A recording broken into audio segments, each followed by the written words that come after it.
नमस्कार दोस्तों, केम आई के यूट्यूब चैनल में एक बार आपका फिर से हार्दिक स्वागत है।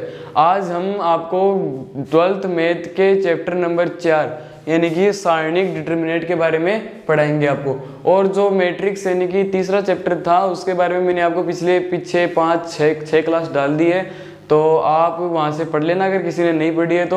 और जिन्होंने पढ़ लिया और वो आपको किसी भी यानी विविध में या फिर विविध के उदाहरणों में या फिर आपको किसी भी एग्जाम्पल या क्वेश्चन में डाउट आ जाए 3.1, 3.2, 3.3, 3.4 किसी भी प्रश्नावली में अगर आपको कोई भी दिक्कत आ जाए तो आप कमेंट बॉक्स में बता देना, हम आपके लिए हमेशा रेडी रहेंगे। तो आप चलते हैं सारणिक यानी कि चैप्टर नंबर 4 सारणिक डिटरमिनेंट पे। ओके, तो चलते हैं। तो इसमें सबसे पहले ये बताओ कि सारणिक होता क्या है। जैसे मैट्रिक्स तो आप सब लोग जानते ही हैं कि जैसे ये वाली मैट्रिक्स होगी A बराबर 0, 7, 8, 3। पहले आपको शर्तें जान लो, यानी कि सारणिक होता है, सारणिक हमेशा मैट्रिक्स का ही रूप होता है। एक तो जैसे मैंने इसको ऐसे लिख दिया ना, ये A = ये सारणिक हो गया 0, 7, 8 और 3, ये A का सारणिक हो गया इस प्रकार से। यानी मैट्रिक्स में ये वाला बड़ा कोष्ठक आता है ना, इसको हम मॉड्यूलस यानी मापांक तो जानते हो ना आप। जैसे ये कहते हैं -1 का मापांक ज्ञात करते हैं, एक ऐसे मापांक जानते हो ना, ऐसा ही साइन लगाना, लेकिन ये मापांक नहीं है, इस बात का आप ध्यान रखना। और ये है ना, ये वाला जो मतलब कि जो सारणिक होता है वो हमेशा समान यानी वर्ग कोटि का ही होता है, मतलब वर्ग हुए होता है, वर्ग मैट्रिक्स। जैसे मैं एग्जाम्पल के तौर पर देख लूँ, जैसे या फिर होना चाहिए 2x2 कोटि का होना चाहिए, या फिर 3x3 का होना चाहिए, या फिर 1x1 का, या 4x4 का, ऐसे होना चाहिए। मतलब कि ऐसे नहीं होना चाहिए 2x3 का कभी सारणिक नहीं होता है, इस बात का आपको ध्यान रखना है। अब चलते हैं हम क्वेश्चनों पे। क्वेश्चन पे सबसे पहले बेसिक थोड़ा और समझ लो आप। जैसे ये एक सारणी हो गया A = A11, A12, A21 और A22। ये वाला मैंने क्या ले लिया, एक सारणिक ले लिया। अब इसमें देखो सारणी को 100 भी हम किससे करते हैं। जैसे सारणी को उसको हम एक तो करते हैं ऐसे, जैसे एक के मापांक या फिर ऐसे 100 कर लेते हैं। एक तो ऐसे सारणी को हम इस प्रकार से 100 करते हैं। दूसरा हम करते हैं डिटरमिनेंट A, इस प्रकार से 100 कर लेते हैं। या फिर हम इसको 100 कर सकते हैं इस डेल से, ये जो डेल्टा का साइन होता है ना त्रिभुज जैसा, उससे हम 100 कर सकते हैं। जैसे ये वाला। ओके, यानी कि हम इसे 3 साइनों द्वारा 100 कर सकते हैं। ये मैट्रिक्स को हम किस प्रकार से 100 करते थे, जैसे मैंने ऐसे ABCD, मतलब कि जो ABCD होती है, जो हमारी अंग्रेजी वर्णमाला है, उसके बड़े जो कैपिटल अक्षर होते हैं उसके द्वारा 100 करते हैं। उसी प्रकार इसे कैपिटल अक्षरों द्वारा 100 करते हैं। दूसरा हम इसे डिटरमिनेंट A यानी DET लगाना है, उसके बाद में इसे ऐसे 100 कर सकते हैं। ऐसे मतलब कि हमारे क्वेश्चन दे रखे होंगे ऐसे एग्जाम में ऐसे भी आ सकता है, ऐसे भी आ सकता है और ऐसे भी आ सकता है। तो तीनों ध्यान में रखने हैं आपको। अब इसके बाद में मैं बात कर लेता हूँ सारणी का मान कैसे निकालते हैं। जैसे हमें एक सारणिक दे दी, अब वो ये कह दे कि सारणी का मान ज्ञात कीजिए।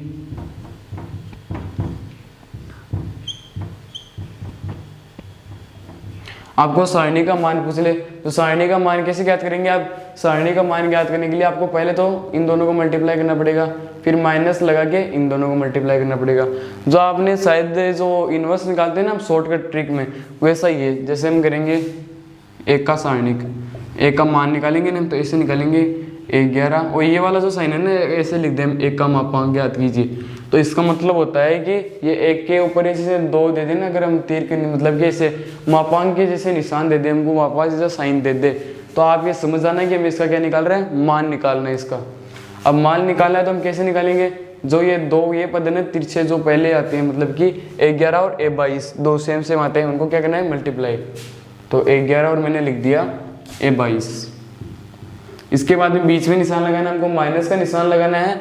इसके बाद हम क्या करेंगे, जो 2 बच गए उनको क्या करेंगे मल्टीप्लाई, और A12। ये लो जी हमारा सारणी का मान आ गया। और ये जो सारणी का मान हमने निकाला है ये सिर्फ और सिर्फ 2x2 ऑर्डर, यानी जो 2x2 ऑर्डर की मैट्रिक्स होती है उनके लिए ही लागू होता है। और जो 3x3 वाली मैट्रिक्स का होता है वो हम आगे पढ़ेंगे, उसका अलग ट्रिक है। तो आप एक बार ये 2x2 वाला समझ लीजिए। यानी आपको ये समझ में आ गया ना कि पहले तो हमें क्या करना है, जो A11 और A22 पद है इन दोनों को मल्टीप्लाई करके माइनस का चिन्ह लगा के, फिर जो नीचे वो जो बच रहा 21 और ए 12 इन दोनों को मल्टीप्लाई करके मतलब माइनस करके घटा के फिर सारणी का क्या निकालना है, मान निकालना है। तो हम एक क्वेश्चन सॉल्व कर लेते हैं, उससे आपको सारा समझ में आ जाएगा। उसके बाद में इसके उदाहरण सॉल्व कर लेंगे। सबसे पहले चलते हैं क्वेश्चन पे।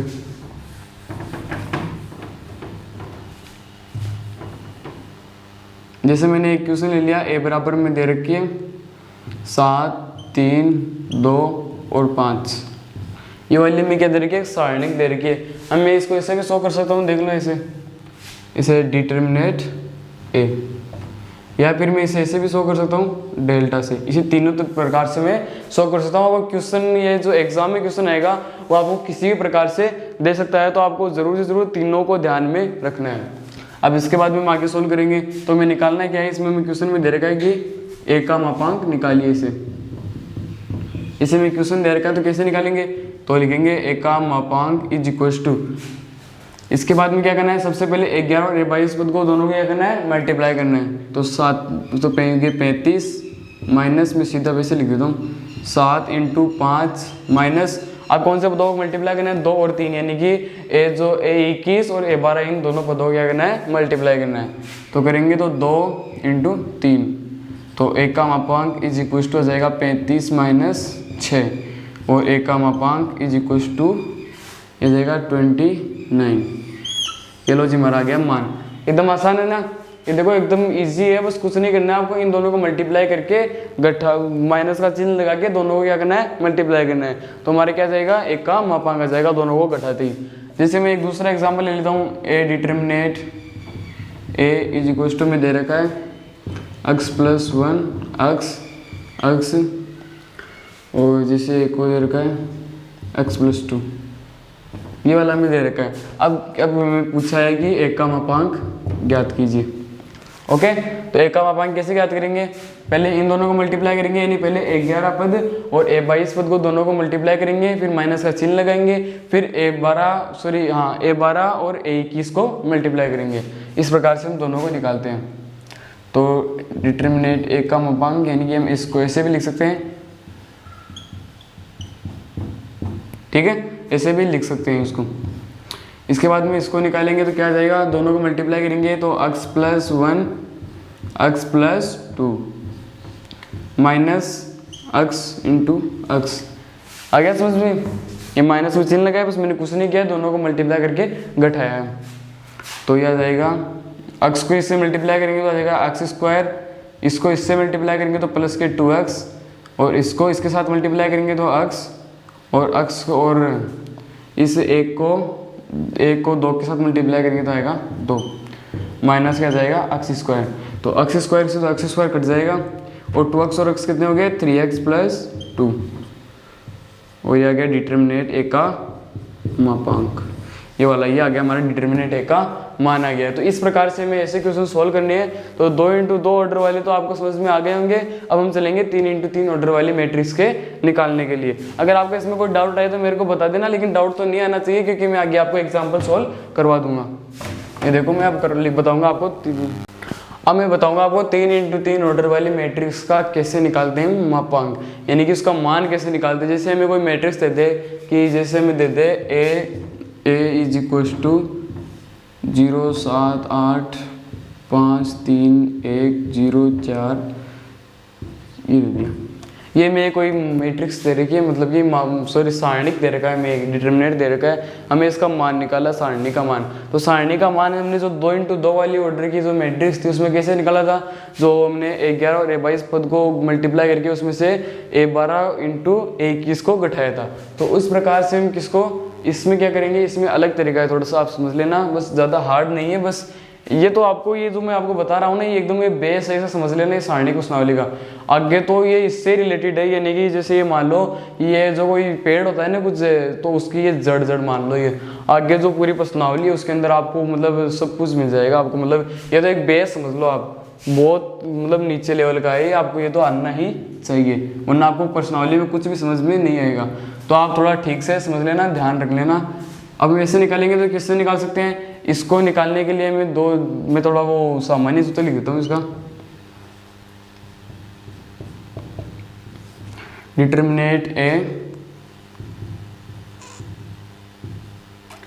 A13, A21, A22, A23, A31, A32 और A33। ये वाला मैंने एक यानी सारणी जो 3x3 ऑर्डर की जो सारणी होती है वो मैंने बना ली है। अब इसके बाद में इसका हमें जो निकालना है, मतलब कि मान निकालना है, तो कैसे निकालेंगे? इसके हमें 6 तरीके हमारे पास। 6 तरीके कौन कौन से हैं? एक तो हम पहली पंक्ति के अनुसार निकाल सकते हैं, दूसरी पंक्ति के अनुसार निकाल सकते हैं और तीसरी पंक्ति के अनुदिश निकाल सकते हैं। या फिर हम निकाल सकते हैं पहले स्तंभ के अनुदिश, या निकाल सकते हैं दूसरे स्तंभ के अनुदिश, और निकाल सकते हैं तीसरे स्तंभ के अनुदिश। अभी तो आपको कुछ समझ में आ नहीं रहा होगा, तो मैं आपको आगे बताता हूँ कैसे निकाल सकते हैं। तो इसके लिए आपको क्या करना पड़ेगा? हाँ, एक और बात का ध्यान रखना, वो मैं आगे ये आप लिख तो लो एक बार। एक ये प्लस का होता है, ये प्लस का होता है, ये प्लस का होता है, ये प्लस का होता है और ये प्लस का होता है, बाकी ये माइनस के होते हैं। वो मैं आपको बताऊंगा कैसे होते हैं। जैसे मैंने एक एग्जांपल ले लिया कि मैं इसका सारणी का आपको क्वेश्चन दे दे कि इसका क्या निकालो, डिटर्मिनेंट ए का मान निकालो।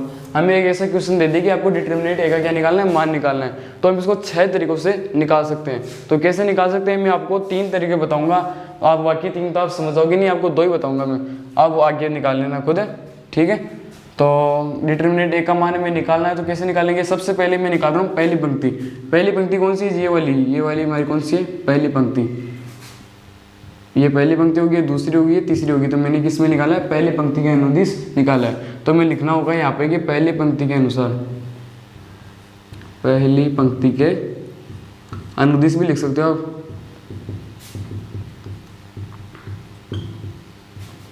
पहली पंक्ति के अनुदिश निकालना है, तो कैसे निकालेंगे? सबसे पहले आपको 11 पद लिखना होगा। आपको 11 पद लिखना होगा, जो पहला पद है ना वो लिखना होगा। 11 पद लिखने के बाद जो ये वाला, इसके एक तो ये नीचे हो गया ये स्तंभ और ये पंक्ति, इन दोनों को छोड़ दो। यानी कि जो भी आपको निकालना है ना, जैसे मैं 11 पद निकाल रहा हूँ, 11 पद यहाँ पे लिखूंगा सबसे पहले। जब पहली पंक्ति का निकाल रहा हूँ, मतलब पहली पंक्ति के अनुदिश निकाल रहा हूँ, तो आपको जो इसका पहला शब्द है, अगर मैं निकालता दूसरी पंक्ति के अनुदिश, तो इसका पहला कौन सा होता है? 21। अगर मैं तीसरी पंक्ति के अनुदिश निकालता तो कौन सा होता? 31। इसी प्रकार अगर मैं पहले स्तंभ के अनुदिश निकालता तो इसका पहला अवयव कौन सा होता? 11। तो इस हिसाब से जो इसका पहला अवयव है वो कौन सा हो जाएगा? 11। और जो अवयव है उसके जैसे जिस पंक्ति और जिस स्तंभ में है, यानी ये कौन सी पंक्ति में है? इस तो देखो ये तो पंक्ति में है, और ये कौन से स्तंभ में? पहले स्तंभ में है। तो इस दोनों को छोड़ देंगे और बाकी जो है इनको लिख लेंगे मल्टीप्लाई में। तो ये कौन से बच गए? A22, A23, A32 और A33। समझ में आ गया ना आपको? यानी कि कुछ भी नहीं करना है, जो अवयव आपको, यानी कि जो शुरुआत का जो पहला अवयव है उसको लिख लेना है, और जो जिस पंक्ति और जिस स्तंभ में है उस स्तंभों को छोड़ देना है, और बाकी जो बच गए उनको सारणिक बना के लिख लेना है इस प्रकार से। ओके, तो ये वाला लिख लिया। अब ये देखो, ये प्लस के अंदर है यहाँ पे, तो यहाँ पे कौन सा चिन्ह आएगा? प्लस का। अब आगे क्या है? A12 पद लेना है, तो ये ले लिया मैंने A12। और यहाँ पे कौन सा चिन्ह है? माइनस का। ये माइनस प्लस वाला भी मैं आपको आगे बताऊंगा, पहले आप इस पे गौर कीजिए। ये A12 हो गया। अब ये कौन सी पंक्ति में? ये पहली तो पंक्ति में और दूसरे स्तंभ में, तो इन दोनों को छोड़ देना है हमें, इस स्तंभ को भी छोड़ देना है और इस पंक्ति को भी छोड़ देना। और बच गए कौन से? एक तो 21 बच गया, और A23 बच गया, A31 बच गया और A33 बच गया। यानी कि ये 4 जो अवयव है ये बच गए हैं। यानी कि जो ये देखो, ये मैंने इसमें दूसरे स्तंभ के भी अवयव सारे निकाल दिए और पहले पंक्ति के भी सारे अवयव निकाल दिए। तो क्या बचे? ये 4 एलिमेंट बचे। इन चारों एलिमेंटों को मैंने सारणी के रूप में बनाकर लिख दिया, और ये किसके मल्टीप्लाई में आएंगे? A12 पद के मल्टीप्लाई में आएंगे, क्योंकि हम किसकी कौन सी पंक्ति के अनुसार, कौन सी पंक्ति के अनुदिश निकाल रहे हैं? पहली पंक्ति के। तो पहली पंक्ति में ये सारे अवयव है। तो इसके बाद में हम क्या करेंगे? A13 पद लिखेंगे, तो प्लस A13। यहाँ पे प्लस का निशान है, पॉजिटिव निशान है, तो यहाँ पे पॉजिटिव साइन ही आएगा। इसके बाद में A13 लिख दिया। अब A13 कौन सी पंक्ति में? पहली तो पंक्ति में, और कौन से स्तंभ में? तीसरे स्तंभ में। तो इसके बाद में ये वाले अवयव तो मैंने सारे निकाल दिए बाहर। अब इसके बाद में क्या बचे? ये 4 एलिमेंट बचे, तो इन चारों एलिमेंटों को लिख लो। तो ये बच गए A21, A22, A31 और A32। ये मैंने निकाली। ये पहली पंक्ति के अनुसार इसका हो गया प्रसार, यानी इसका क्या हो गया? मान। अगर हम इसको सोल्व करेंगे, इसको सोल्व कैसे करेंगे? ये देखो 11 पद है, 11 पद में दिया हुआ होगा, जैसे मैं एग्जांपल लेके साथ में एग्जांपल भी ले लेता हूँ। 1 2 3 6 7 8 9, ये वाली मैंने एक ली एक सारणिक। अब जैसे इसका मान निकालने के लिए क्या करना पड़ेगा, जैसे देखो 11 पद कौन सा है 1, तो मैं लिख दूंगा यहाँ पे मान 1, इसका मान निकाल रहा हूँ। सूत्र में देखते देखते आप सोल्व करना, क्योंकि आपको क्वेश्चन में कुछ भी दे सकता है, ऐसे भी दे सकता है आपको सारणिक दे दी है, ठीक है। अब आपको पूछ ले कि सारणिक का आप मान निकालिए कौन सी पंक्ति के अनुसार, दूसरे स्तंभ, ऐसे पूछ ले, पंक्ति नहीं दूसरे स्तंभ के अनुसार आप इसका प्रसार कीजिए और इसका मान निकालिए। तो आपको यहाँ पे पहले पंक्ति के अनुसार नहीं दूसरे स्तंभ के अनुसार करना पड़ेगा, और मान सेम ही आएगा। अगर आप पहले पंक्ति के अनुसार कर लो, चाहे दूसरी के अनुसार कर लो, चाहे तीसरी पंक्ति के अनुसार कर लो, या फिर किसी भी स्तंभ के अनुसार कर लो, अगर जो सारणी का मान है वो सेम ही आएगा। या आप प्रैक्टिकल के रूप में करके देख लेना। अब ये देखो, ये 11 पद है, 11 पद लिख लिया। इसके बाद में क्या बनाना है, हमें सारणिक बनानी है एक, और A22 पद। A22 पद कौन सा है, ये वाला। फिर लिखना है A23 पद, ये वाला हो गया 6। फिर लिखना है A32 पद, ये 32 पद कौन सा हो गया 8, और A33 पद हो गया 9। अरे करना कुछ भी नहीं है, हमको बस एक बार ये ध्यान से समझ लो कि जैसे मैं ये वाला एलिमेंट ले रहा हूँ, ओके, ये वाला एलिमेंट ले रहा हूँ, ध्यान से सुनना। तो आपको क्या करना है, इस पंक्ति को और इस स्तंभ को छोड़ देना है। बस ये से मान लो कि ये जिस पंक्ति और जिस स्तंभ में है ना, वो सारे अवयव गायब हो गए, या फिर ये एक है ना, ये यहाँ पे मैंने यहाँ पे लिख दिया ना, अगर पहली पंक्ति के अनुसार, तो ये एक अपनी पंक्ति वाले और स्तंभ वाले सारे भी जो एलिमेंट उनको क्या गया, खा गया। अब जो क्या बच गए 5 6 8 9, इसको यहाँ पे लिख दो। ऐसे आप बेसिकली समझ लेना। और जैसे 1 लिख दिया, अब इसके बाद मैंने लिख दिया 2, तो माइनस का चिन्ह आएगा यहाँ पे, क्योंकि माइनस का मैं आपको बताऊंगा अभी। और 2 के बाद में क्या करा, 2 ने अपनी पंक्ति और स्तंभ के जो भी एलिमेंट थे उन सबको क्या गया, खा गया। वो तो खाया गया, तो ये 5 भी खा गया, 8 भी खा गया, 3 भी खा गया, और 1 भी खा गया, और 2 मैंने यहाँ पे लिख दिया। तो बच गए क्या, 4 6 7 9। एकदम ईजी है, कुछ भी नहीं करना है आपको, बिल्कुल आपको कुछ भी करने की जरूरत नहीं है, सीधा सीधा आपको दे रखा है। आपको बस ये एकदम बेस रूप में प्रश्न है, ये सबसे जो सारणी प्रश्नावली है उसका सबसे छोटा क्वेश्चन है। और यही है हमारी जब नीम मान लो, जैसे हम घर बनाते हैं ना, तो नीम डालते हैं, तो वैसे ये नीम है, ऐसे समझ लो। इसके बाद हम क्या करेंगे, ये तीसरा पद लेंगे, तो ये इसकी पंक्ति और स्तंभों को छोड़ देंगे, और बाकी क्या बच गए 4 5 और 7 8, ये वाले बच गए। अब ये लो जी आ गया हमारा सारणी का प्रसार करके मान आ गया। अब मान कैसे निकालेंगे, अब सोच रहे होंगे कि इससे कैसे निकलेगा मान, तो आपको क्या करना पड़ेगा 1 इंटू, इसके बाद में अब ये 2 इंटू 2 ऑर्डर की सारणिक बन गई। अब इसका मान कैसे निकालोगे आप, पहले इन दोनों को मल्टीप्लाई करोगे, तो 9 इंटू 5 माइनस 8 इंटू 6, ये वाला आ गया ना समझ में, मतलब कि इन दोनों को मल्टीप्लाई करना है, फिर माइनस करके इन दोनों को मल्टीप्लाई करना है, फिर माइनस का चिन्ह आएगा यहाँ पे 2, फिर 4 इंटू 9 माइनस 7 इंटू 6। इसी प्रकार से प्लस 3 लगाएंगे, यहाँ पे आ गया 4 इंटू 8 माइनस 5 इंटू 7। अब निकाल सकते हो ना आप इसका मान, आराम से निकाल सकते हो, और आपको कुछ भी नहीं करना, आपको डिटरमिनेंट ए वाला समझ में आ गया। अगर मैं इसी को दूसरी पंक्ति के अनुसार प्रसार करूँ तो कैसे होगा, इस दूसरी पंक्ति के अनुसार, तो सबसे पहले तुम लिख लेंगे 4, यहाँ पे 4 आ जाएगा, दूसरी पंक्ति का पहला अवयव कौन सा है 4, तो इसको 4 को लिख दिया। फिर क्या बनाना, हमको सारणी बनाना है।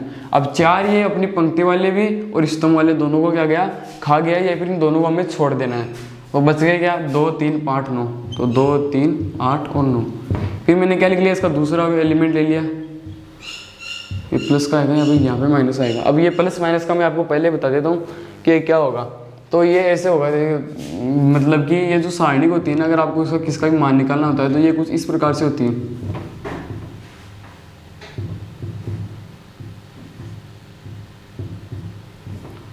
मतलब कि आप जैसे आप पहले पंक्ति के अनुसार प्रसार कर रहे हो, तो पहले पंक्ति के अनुसार जो पहला एलिमेंट से आप करोगे, सबसे पहले तो आप पहला एलिमेंट लोगे, तो ये तो आएगा प्लस में, दूसरा आएगा माइनस में, तीसरा आएगा प्लस में, इस प्रकार से।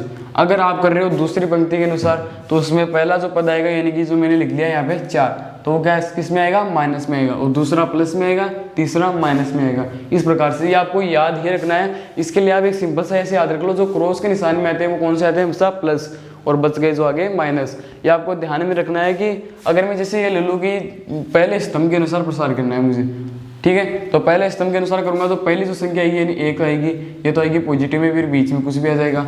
उसके बाद में हम क्या करेंगे, फिर माइनस आएगा, फिर बीच में आ जाएगा, यानी कि ये कौन सा है, दूसरा, यानी 4 आ गया, ये माइनस में आ जाएगा।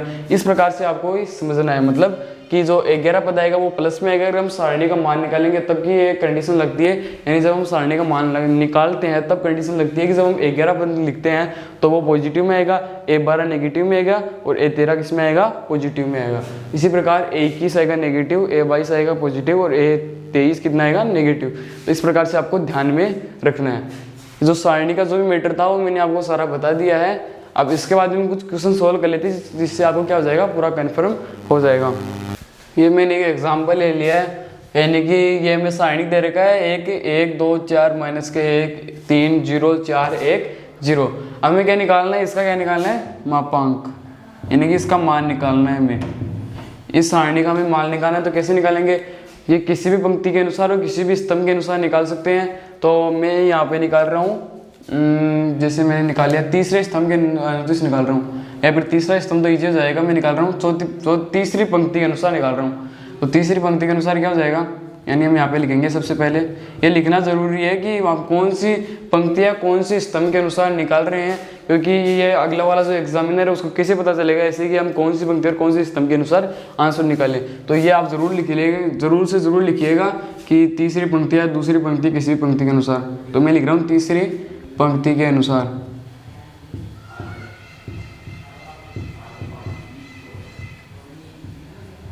तीसरी पंक्ति के अनुसार निकाल रहे हैं हम। तो इसको कैसे निकालेंगे, सबसे पहले हम इसका पहला, यानी कि जो तीसरी पंक्ति है उसका पहला अवयव कौन सा है, पहला एलिमेंट कौन सा है, 4। ये जो 4 पहला एलिमेंट है। अब दूसरी बात, और ये जो आप पेंसिल है ना, थोड़ी पेंसिल लेके और हल्के हल्के अक्षरों से ऐसे लिख लेना अगर आपको नहीं याद रहे तो। यानी जो विकर्ण के अवयव उस पर ऐसे लिख लेना, प्लस प्लस प्लस, यहाँ पे लिख लेना प्लस, यहाँ पे प्लस लिख लेना, यहाँ पे माइनस माइनस माइनस माइनस। यानी कि जो क्रॉस में, यानी कि जो मल्टीप्लाई का जो साइन होता है उसके ऊपर तो आएंगे सारे पॉजिटिव, और जो ये बच गए उन पे क्या जाएंगे, नेगेटिव। तो ये आप लिख लेना थोड़े से, ताकि आपको थोड़ी बहुत दिक्कत ना आए। तो तीसरी पंक्ति के नोटिस करेंगे तो यहाँ पे पहला एलिमेंट लिखेंगे तो ये कौन से में है, पॉजिटिव है। देखिए ना, पॉजिटिव ऊपर है यानी पॉजिटिव ही है। तो 4 लिख लेंगे। उसके बाद में 4 वाली जो ये पंक्ति है उसको भी छोड़ देंगे, और जो इसका स्तंभ है उसको भी छोड़ देंगे। तो क्या बचे, इन दोनों को छोड़ दिया हमने, तो क्या बच गए फिर 2 4 3 6 3 0। तो 2 4 3 और 0 ये वाला हमारे बच गए। और इसके बाद में मैंने लिख लिया माइनस, यहाँ पे माइनस का चिन्ह है तो ये 1 आ गया। इसके बाद में इस पे यानी ये एक की ये वाली पंक्ति इसको छोड़ देते हैं, और जो ये बीच वाला स्तंभ है उसको भी छोड़ देते हैं। तो क्या बच गए, यहाँ पे देखो, इसको भी छोड़ दिया और इसको भी छोड़ दिया। तो क्या बच गए, 1 0 माइनस का 1 और 4, यानी कि 1 0 माइनस के 1 और 4 ये वाले बच गए। इसके बाद हम क्या करेंगे, अब लिखेंगे हम तीसरी, यानी जो तीसरा जो अवयव है एलिमेंट वो कितना है, 0। और 0 को वैसे भी हम किसी के साथ मल्टीप्लाई करेंगे तो 0 आना है, लेकिन हम लिख लेते हैं एक बार वापस से। इससे यहाँ पे ये तीसरा जो स्तंभ उसको भी छोड़ देंगे और तीसरी पंक्ति को भी छोड़ देंगे। तो बच गए क्या, ये देखो 1 2 और माइनस के 1 और 3 ये वाली बच गई।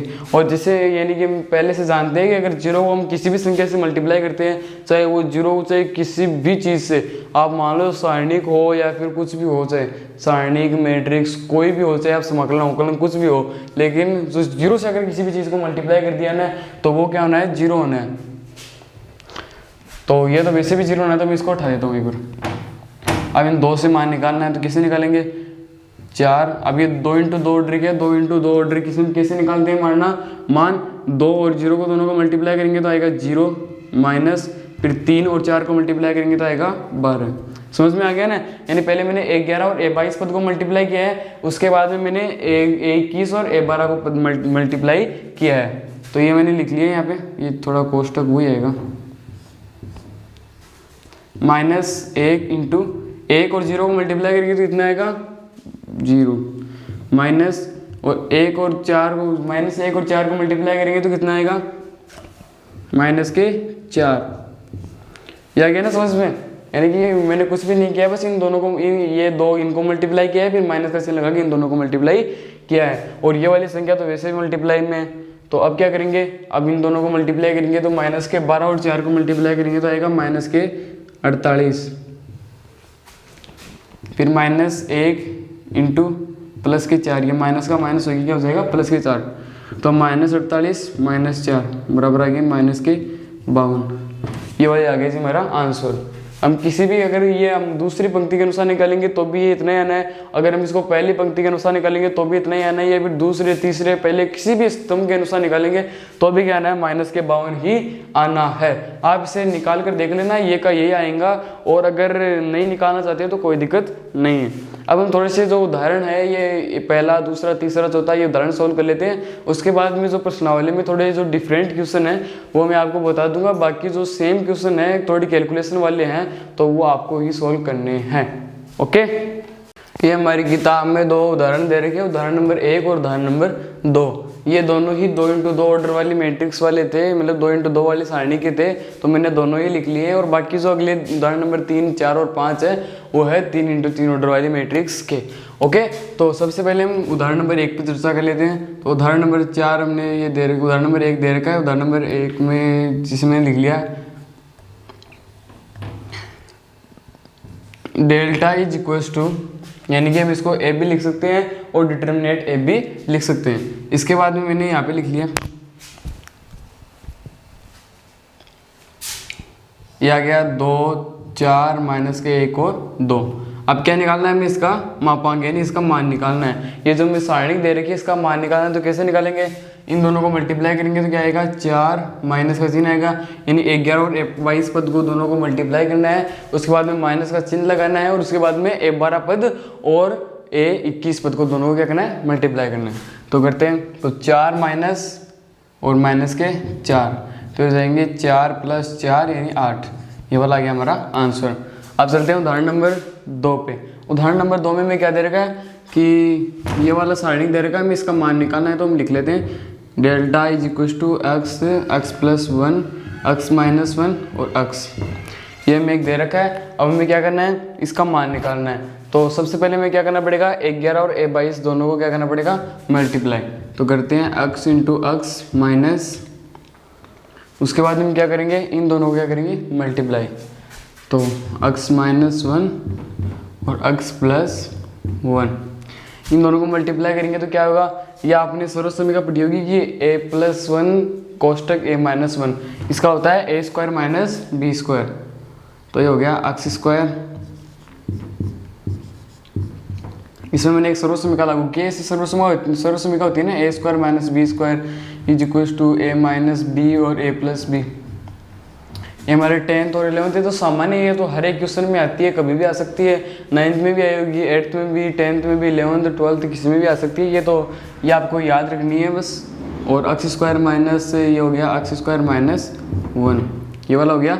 इसके बाद में लिख लेते हैं x² माइनस x² + 1, तो x² से x² कट का और यहाँ पे आ गया 1। ये वाला आ गया जी उदाहरण नंबर 2 का आंसर। तो इस प्रकार से आपको जो 2x2 ऑर्डर वाली मैट्रिक्स देते हैं तो आपको उसका जो सारणिक निकालना होता है वो इस प्रकार से निकालना होता है। तो आपको समझ में आ गया होगा। उसके बाद भी मैं बात करूंगा मैंने 3x3 ऑर्डर वाली मैट्रिक्स के सारणी के बारे में। तो चलते हैं। तो अब हम आ गए हैं उदाहरण नंबर 3 पे। उदाहरण नंबर 3 में हमें दे रखा है एक यहाँ पे, यानी कि सारणिक दे रखी है और सारणी का हमें ये मान निकालना है इसका, यानी कि हमें इसका मापांक निकालना है, ये हमें इसका ज्ञात करना है। तो कैसे ज्ञात करेंगे, तो हमें या इसमें हम 6 तरीकों से ज्ञात कर सकते हैं। पहला तो हम इसके पहले पंक्ति के अनुसार ज्ञात कर सकते हैं, दूसरा हम इसकी दूसरी पंक्ति के अनुसार और तीसरी पंक्ति के अनुदिश से ज्ञात कर सकते हैं, या फिर हम तीनों स्तंभों में से किसी भी एक स्तंभ के अनुदिश ज्ञात कर सकते हैं। तो कैसे करेंगे, तो सबसे पहले मैं ले लेता हूँ पहली पंक्ति के अनुदिश।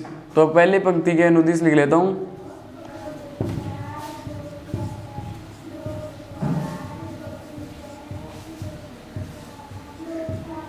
तो पहली पंक्ति के अनुदिश में जब इसका मतलब प्रसार करूंगा तो कैसे करूंगा, सबसे पहले जो पहली पंक्ति है उसमें पहला अवयव कौन सा है, 0, और ये प्लस का होगा, ये माइनस का होगा और ये प्लस का होगा। ये आपको पेंसिल से लिख लेना है या फिर आपको ये ध्यान में रखना है। आप दोनों कुछ भी कर सकते हो।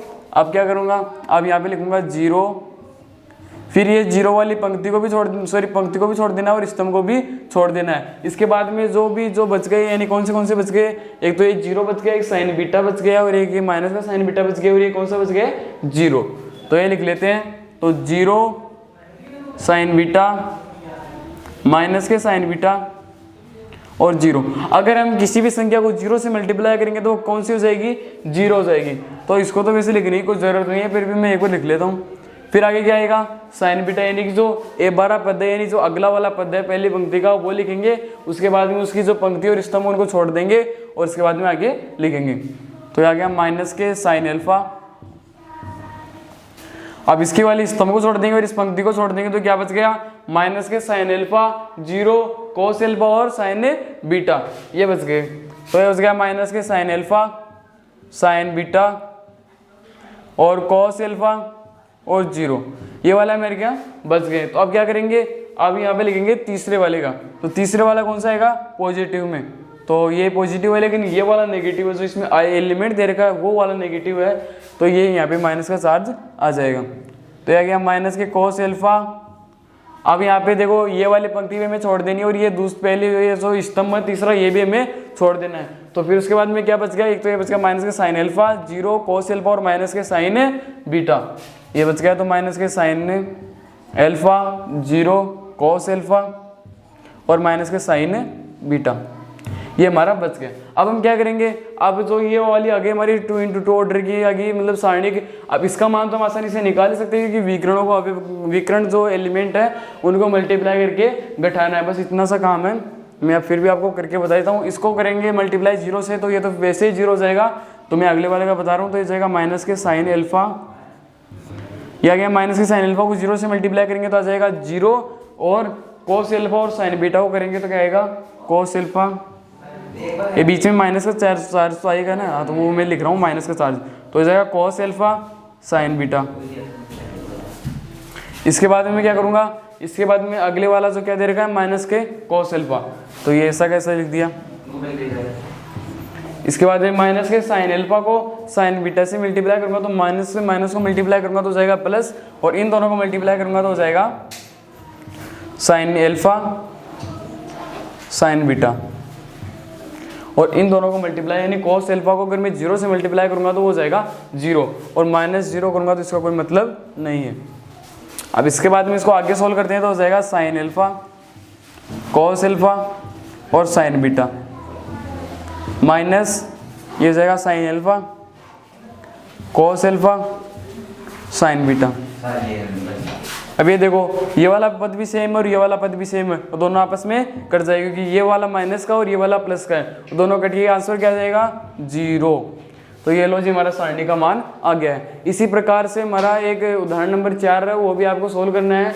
ये बिल्कुल सेम सा ये, बस इसमें ये वाली संख्या दे रखी है हमें, ये 0 1 4 ऐसे मतलब नंबर्स में दे रखे हैं, sine cos X Y Z ऐसे नहीं दे रखे हैं। अब मैं आपको चलता हूँ सीधा उदाहरण नंबर 5 पे। उदाहरण नंबर 5 में आपको क्वेश्चन दे रखा है, एक इंपॉर्टेंट क्वेश्चन है, आप जरूर से जरूर ध्यान कर लेना इसका। तो चलते हैं उदाहरण नंबर 5 पे। अब हम आगे उदाहरण नंबर 5 पे। तो उदाहरण नंबर 5 में मैं क्वेश्चन दे रखा कि यदि 3 अक्ष और अक्ष एक, यानी ये हमें क्या दे रखी है, एक सारणी दे रखी है, इसके ही बराबर में कौन सी सारणी दे रखी है, दूसरी सारणी दे रखी है, तो हमें क्या निकालना है, यहाँ पे अक्ष का मान निकालना है। एकदम सिंपल है, कोई भी डिफिकल्ट नहीं है, नहीं बिल्कुल भी डिफिकल्ट नहीं है, थोड़ा सा गौर करना बस। सबसे पहले मैं लिख लेता हूँ दोनों को इक्वल करके, 3 अक्ष और अक्ष 1 इज इक्वल्स टू 3 2 4 और 1, यानी मैंने इसको सिंपल से लिख लिया है बस ओनली, यानी ये मैं दे रखा है कि इन दोनों की मैट्रिक्स बराबर दे रखी है, तो मैंने दोनों को बराबर रख लिया है। अब हमें क्या करना है, बस इन दोनों का मान निकालना है, यानी कि 2 × 2 ऑर्डर की अगर हमें मैट्रिक्स दे रखी हो तो हम उसका मान कैसे निकालते हैं, सॉरी सारणिक दे रखा हो हमें तो उसका मान कैसे निकालते हैं, जो पहले हम 11 और 22 को दोनों को मल्टीप्लाई करेंगे, 3 × 1 माइनस, उसके बाद भी हम क्या करेंगे, 21 और 12 को मल्टीप्लाई करेंगे, तो यह आ जाएगा हमारा अक्ष इंटू अक्ष इज इक्वल्स टू, यानी फिर क्या करेंगे हम इसको भी मल्टीप्लाई करेंगे, तो यहाँ पे जाएगा 3 × 1 माइनस 4 × 2, ये वाला आ गया। अब इसके बाद में क्या करेंगे, 3 × 1 यानी ये तो हो गया 3 माइनस ये हो गया अक्ष स्क्वायर हो गया। अब इसके बाद में ये वाला हो गया हमारा 3 माइनस 8, ठीक है। अब मैं जो ये वाला अक्ष स्क्वायर है, ये मैंने यहाँ पे अक्ष स्क्वायर लिखा है, ये जो अक्ष स्क्वायर है मैं इसका इधर क्या कर रहा हूँ, पक्षांतरण कर रहा हूँ, और ये जो बाकी जो पद है ये सब इससे पहले मैं लिख लेता हूँ, 3 माइनस अक्ष स्क्वायर इज इक्वल्स टू, इसको मैं सोल्व करूँगा तो क्या आ जाएगा, -5 आ जाएगा। अब मैं इसको तो इस तरफ पक्षांतरण कर रहा हूँ और ये -5 को इस तरफ पक्षांतरण कर रहा हूँ, तो ये हो जाएगा 3 + 5 = अक्स स्क्वायर, और अक्स स्क्वायर हो जाएगा 8, और अक्स √8, और ये हो जाएगा अक्स = 2√2, ये हो जाएगा प्लस में भी आएगा और माइनस में भी आएगा। ये वाला हमने x का मान निकाला। यानी क्या किया है, सबसे पहले तो मैंने इस दोनों सारणियों को इक्वल में दे रखा था, तो मैंने इसको नीचे लिख लिया। इसके बाद में मैंने पहले इस सारणी का मान निकाला, उसके बाद में इस सारणी का मान निकाला, दोनों को इक्वल में किया। तो इस सारणी का मान हम कैसे निकालेंगे, इन दोनों को मल्टीप्लाई किया और इन दोनों को मल्टीप्लाई किया, और दोनों को घटाने पर क्या गया, ये वाली सारणी थी जो पहली सारणी थी उसका मान आ गया। और इसके बाद में मैंने सेम टू सेम इसमें अप्लाई किया, और फिर 3 - 8 आ गया, फिर यहाँ पे आ गया 3 - x² आ गया। इसके बाद में मैंने क्या किया, ये जो 3 और -8 थे इन दोनों को क्या कर लिया, सोल्व कर लिया। तो सोल्व करने पर -5 आया, और यहाँ पे 3 - x² आ गया। फिर मैंने जो x² था इसका मैंने इधर पक्षांतरण कर दिया, और जो -5 था इसका इधर पक्षांतरण कर दिया। तो इसके बाद में यहाँ पे 3 + 5 हो गया, क्योंकि इधर माइनस में है तो इधर जाके प्लस में हो जाएगा, और ये भी इधर माइनस में है तो इधर जाके कौन से में हो जाएगा, प्लस में हो जाएगा। इसके बाद में यहाँ पे मैंने x² = 8 आ गया, क्योंकि इन दोनों को जोड़ेंगे तो कितना आएगा, 8 आएगा। फिर मैंने इसको स्क्वायर को उधर भेजा, तो इसके बाद में क्या गया, 2√2 प्लस माइनस में आ गया। तो इस प्रकार से हमने ऐसे जो क्वेश्चन आ जाते हैं, मतलब ऐसे क्वेश्चन हमारे 3.1 प्रश्नावली में भी दे रखे, तो आपको वो जरूर से जरूर सोल्व करने हैं। तो इसके अलावा जो थोड़े डिफरेंट क्वेश्चन है 3.1 में, 4.1 में, वो मैं आपको बताऊंगा। तो अब हम आ गए हैं क्वेश्चन नंबर 3 पे। ये 4.1 का हमारा क्वेश्चन नंबर 3 है, थोड़ा डिफरेंट है। इसी से रिलेटेड हमारे क्वेश्चन हो रहे हैं, वो है 4.1 का है वो, ये तीसरा, तो ये वाला है चौथा क्वेश्चन। और ये लास्ट के जो 7 और 8 क्वेश्चन है वो आपको जरूर से जरूर सोल्व करने हैं, क्योंकि ये वाले क्वेश्चन सब वो एग्जाम में पूछने के ज़्यादा चांसेस होते हैं, तो आपको इन दोनों को तैयार कर लेना। अब हम चलते हैं सारणिक प्रश्नावली पे।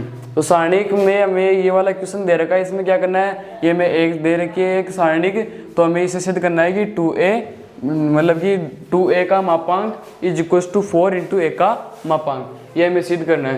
तो कैसे करेंगे, सबसे पहले हम लिखेंगे यहाँ पे ए मैट्रिक्स लिख लिया, हम यहाँ पे 2a ज्ञात करेंगे। तो 2a ज्ञात कर लेते हैं, तो आ जाएगा 2, यानी उससे सेम वही प्रोसेस है जैसे हम मैट्रिक्स में मल्टीप्लाई करते हैं ना। जैसे ये दे रखा है मैं एक मैट्रिक्स, जैसे 1 2 4 1 ऐसे दे रखी है। अगर हमें दे दे कि इससे ये a बराबर दे रखी है, ऐसे बोल दे कि 4a निकालिए, तो आप कैसे निकालेंगे, 4 से इन जो चारों एलिमेंट हैं इनसे मल्टीप्लाई करके। वैसा का वैसा ही सारणिक में भी है। यानी सारणिक में भी हमें कैसे करना होता है, यानी अगर यहाँ पे 2a निकालना है तो यानी कि सारे जो अंदर एलिमेंट है सारणिक के अंदर, उन सबसे क्या करना है, मल्टीप्लाई करना है। तो करेंगे तो यहाँ पे जाएगा 2, यहाँ पे जाएगा 4, यहाँ पे जाएगा 8, यहाँ पे जाएगा 4। तो इस प्रकार से आ जाएगा। अब इसके बाद में क्या करना है, इसका मापांक निकालना है। तो मापांक निकालने के लिए सबसे एकदम अच्छी ट्रिक है, कोई दिक्कत नहीं है। यानी कि हमें 11 और a22 इन दोनों को मल्टीप्लाई करना है, और इसके बाद में माइनस का चिन्ह लगा के a12 और a21 इन दोनों को मल्टीप्लाई करना है। तो चलो करते हैं, इसका निकालेंगे मापांक, तो आ जाएगा ये आ जाएगा 8, ये इसको मैं इसे लिख लेता हूँ 2 × 4 - 4 × 8, ये वाला आ गया।